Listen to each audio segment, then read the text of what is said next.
Poďme sa pozrieť dneska na graf, ako sa darí Bitcoinu. Áno, dneska to padá, teda posledné dni a môžete mať dôvod na strach, ale nebojte sa, poďme si to teda ukázať. Áno, ja som tu dal vlastne od 2019, keď som začínal s Bitcoinom, takže vidíte, že vlastne on stále v podstate stúpa, keď má nejaké poklesy a teraz sme tuto. To znamená, že momentálne máme prepad tuto na nejakých tých 77 tisíc dolárov a v oktobri sa boli po najvyššie na 122 tisíc dolárov. Myslím, že to bolo dokonca aj 124 tisíc. To znamená, že nedávno sme boli vysoko.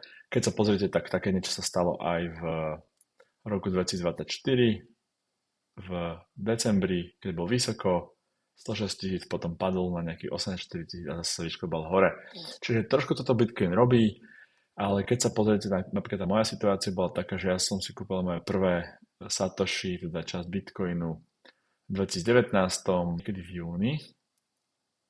A vtedy stál Bitcoin, myslím, že tak bol trošku vyšší, on stál okolo tých 12 tisíc, takto september, no to mohol byť september. Stál okolo 12 tisíc dolárov a potom on vlastne klesol na, vidíte, 8 tisíc tuto, hej. Takže tiež na začiatku sa mi stalo to, že to padlo, no tak a potom som dlhšie čakal, všimnite si, celý rok 20 som čakal a odrazu som sa dočkal a začal to ísť hore. Čiže tuto to bol úplne veľký nárast. Takže počkal som si nejaký v podstate menej ako rok a už to potom šlo hore, takže to je úžasné. No a potom to zase trošku striedalo.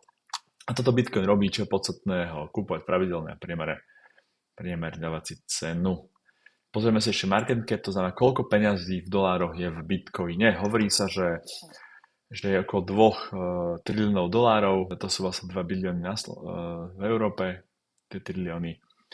A v podstate, keď sa povedete, tak v októbri bol Bitcoin teda v októbri bol Bitcoin 7.10.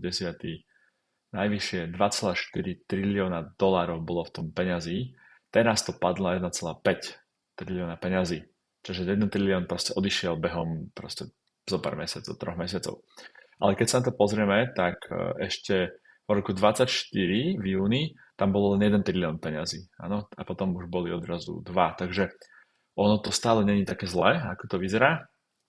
A uvidíme, čo zažijeme na najbližšom dobe, ale ja hovorím, treba ho priebežne kupovať, treba sa ňom učiť, treba to vyskúšať a treba mať trpezlivosť, to znamená takých 3 až 5 rokov minimálne do toho sporiť, aby ste mali naozaj dobré výsledky, pretože vám sa môže stať to, že dneska kúpite, budete nakoniec ziskový so šťastím, tak ako sa to stalo so zlatom striebrom, keby ste kúpili pred pol rokom, tak ste ziskový, ale to je všetko šťastie.